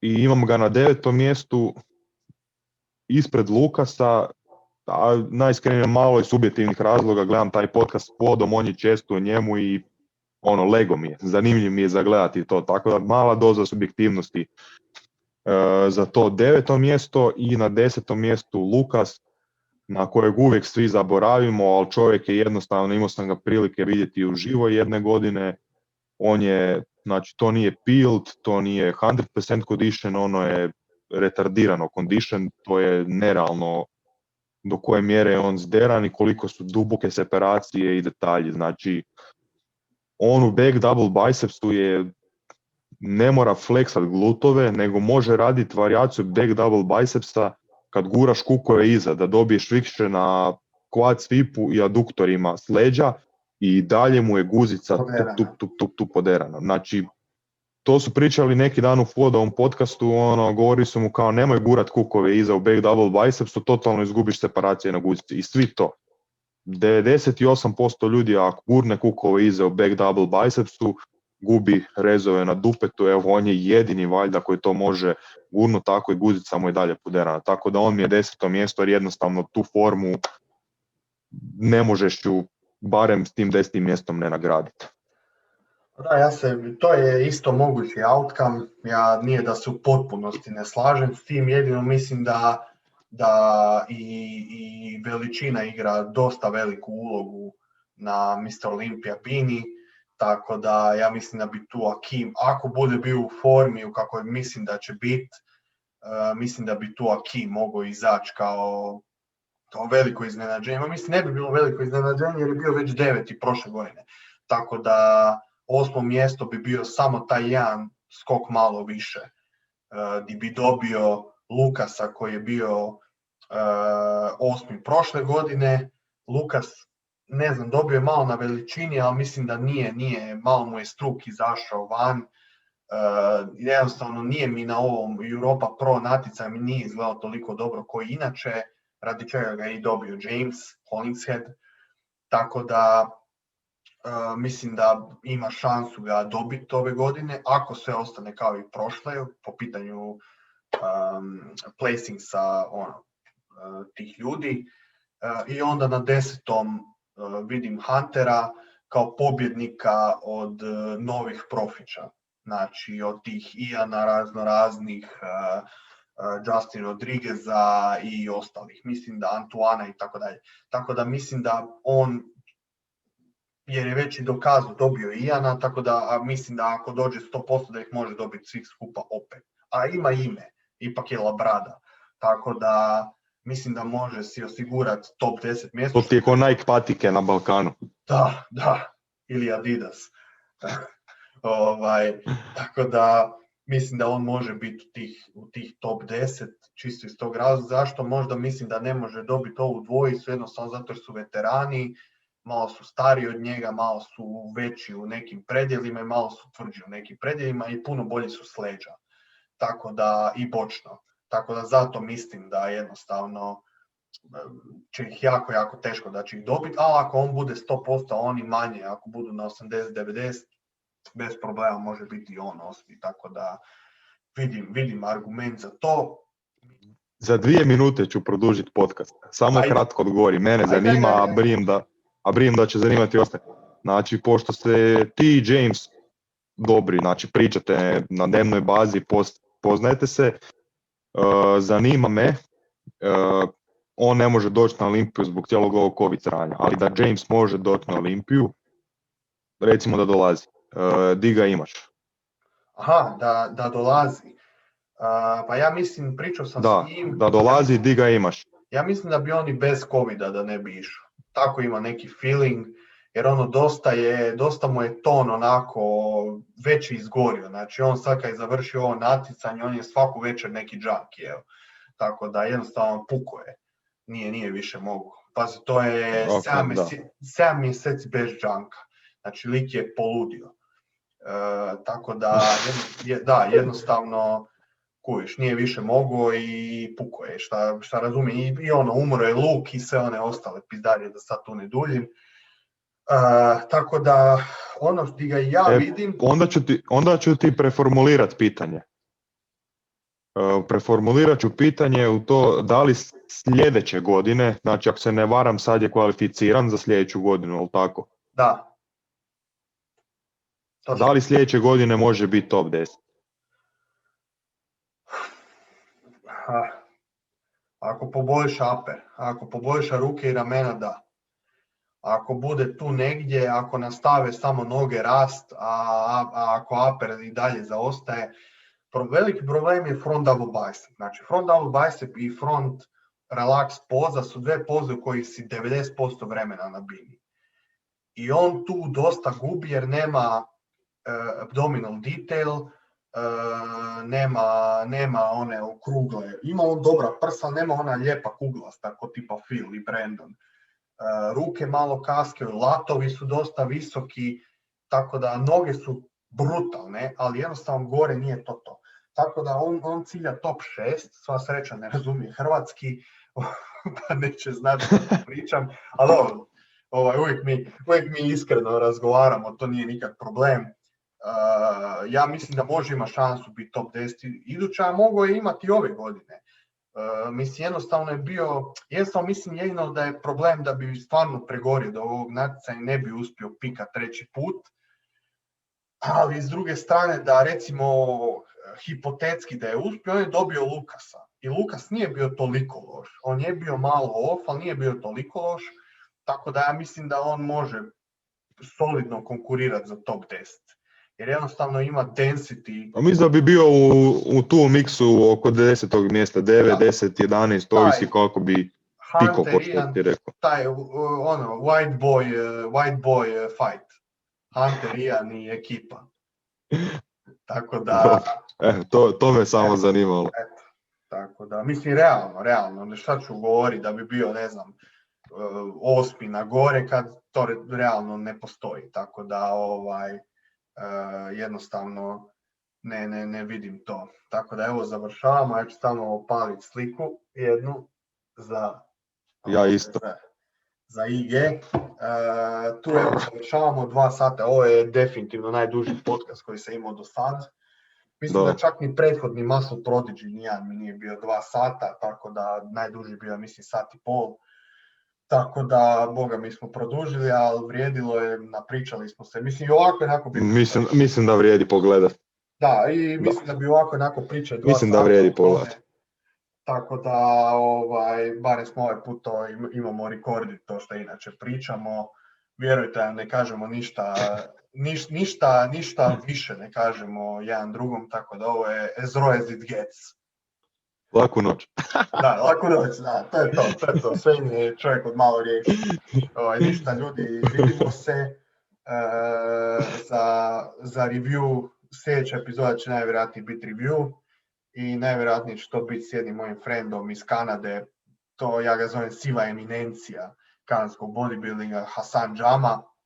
Najvjerojatnije će postati pro ovaj vikend jer ima i amaterski dio Olimpije na koji se može postati profić. Tako da smatram da će on to uzeti napokon nakon 10 godina i onda ću ga probati dovesti na idući podcast, tako da to će biti vrlo interesantno jer će on vjerojatno i gledati Olimpiju uživo, tako da bi ga volio dovesti upravo radi tog razloga. I to je uglavnom to što imam za reći. Ljudi, pozdrav, Sven, pozdravi se s ekipom. Peace out, bye. Peace out, bye.